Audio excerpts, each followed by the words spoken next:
Welcome back, sports fans, and this is the time that you've all been waiting for. Straight out of the Uncle, Manny Yunk in Philadelphia, Pennsylvania, coming live, our Comandira, TDJ himself, Touchdown Jesus. And how are you doing tonight, TDJ?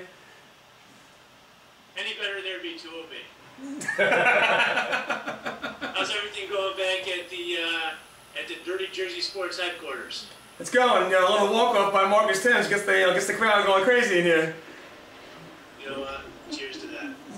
Strong J. We're rolling, man. We're trying to get you some more disciples right now.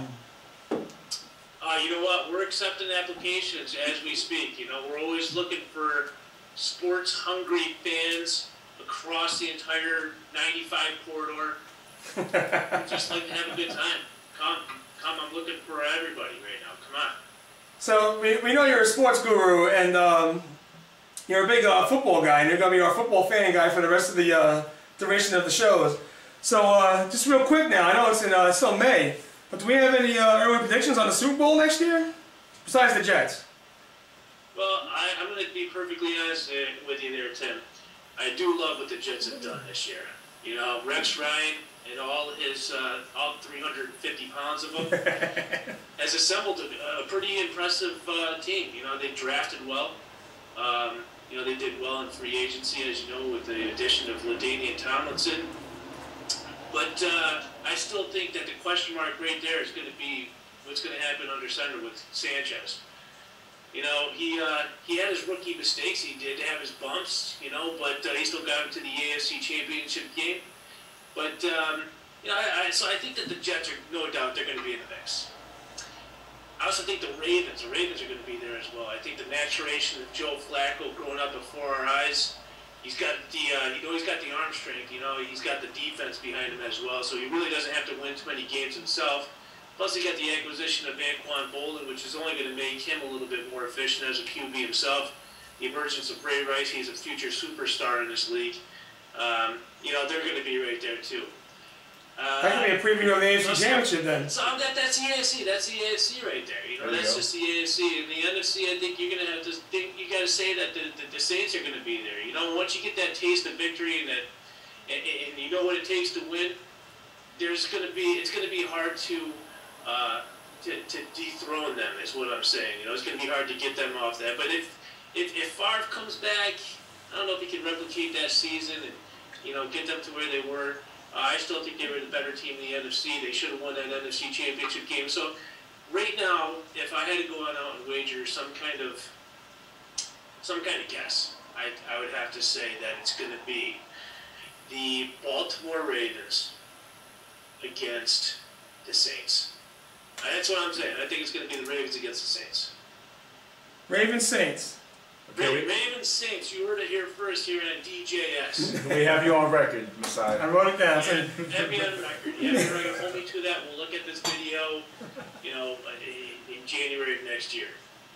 Make sure you get the ticket with me on the Big D for the Super Bowl when the Jets go, though. Yeah, no, I'll be there. Don't worry. I'm going to go as a personal guest of Fireman Ed. He loves me. Yeah, I seen that picture. Yeah, we just got done Skyping actually, and he's good times. He's pretty sick times. All right, did you get your crystal ball out for this question? I don't need a crystal ball, man. I don't need no crystal ball. I got it all right up here, man. All right, well let me ask you this, TDJ. Since we're on football, and we know TDJ is a big Buffalo Bills fan. That's correct? Okay. Where are the Buffalo Bills going to fall this year? How well are they going to do, or how well aren't they going to do? What is your prediction for them in this upcoming season? Well, you know, it's kind of funny that you asked me, Willie Will, because I'll tell you right now, and I don't know how to sugarcoat this. I don't know how to be nice about this, but they're going to suck. They're going to suck. You know, they're going to have their bumps, they're going to have their bruises. You know what's going to suck even worse? Is with this looming NFL lockout that is going to shut down this league in 2011. The Bills are going to have the #1 pick in in the draft, and they're not going to be able to do anything about it because, you know, there's going to be a bunch of UFLers out there, replacement players playing out there. It's going to be terrible, you know. So just when the Bills get this nugget of the potential of the #1 draft pick falling into their lap, they're not going to be able to do anything with it because this league is going to be locked out for what? You know, it could be a year, it could be 2 years, and then after that. But wouldn't they draft another running back anyway? Yeah, they'll play that. Running back or safety. Yeah. All right, you got to answer this question for me.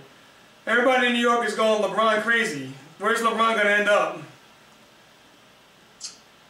I think LeBron, if he was smart, if I were LeBron James, which, I mean, I could beat LeBron James, you know, one-on-one. But if I were LeBron James, I would stay right there in Cleveland. You know what? And the Knicks, they would be dumb to sign him.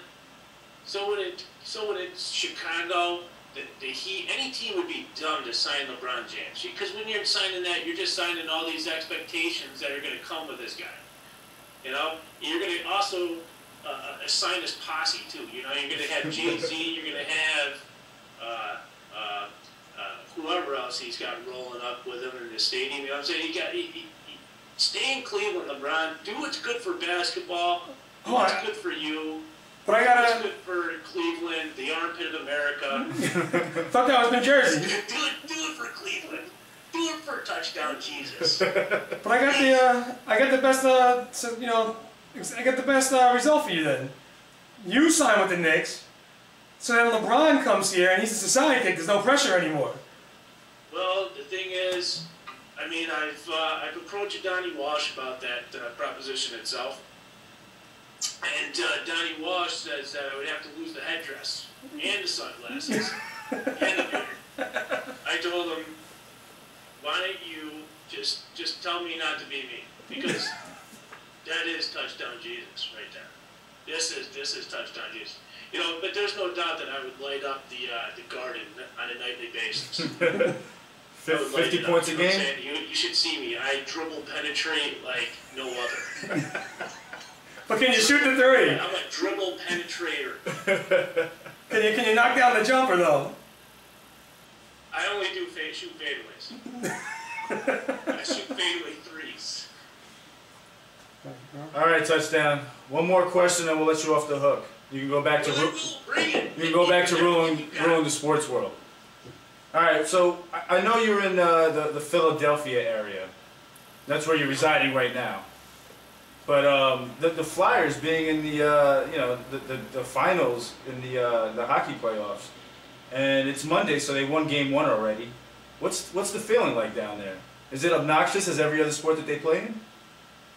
It's palpable. I'm not gonna lie, it's palpable. But you got to think about this though, from say the Mets. I'm just saying hypothetically. Hypothetically. It's actually gonna happen. But imagine this: the last game of the year, you win in overtime a shootout. Just to make it into the playoffs. And you go from that point to having home advantage throughout the Eastern Conference Finals. I mean, that's pretty impressive, especially coming back from the 3-0 deficit that they were faced in that Game 7 against the Bruins. It is. It's palpable, man. It is. It's pretty exciting around here. But I still hate Flyers fans. I carry around a taser with me just in case one of them gets out of hand. I can just shoot them right in the neck with that thing and just light them up. I'm glad you're doing God's work. Yeah, it does. I wake up in the morning and I just think of who I'm going to use my taser on what Philadelphia fan I'm going to use my taser on. And I have to hold back sometimes because I want to use it more than once, but I try to only use it one time. Hey, TJ, we're gonna bring you into the third segment if you don't mind. You got a couple minutes for us? I got all day, man. All right, we're going to get right back because we're running out of time here in the second segment, but in the third, we'll carry them over and everyone will have a good time, right? Right back at you, TJ. 5 minutes, all right? Sounds good. All right.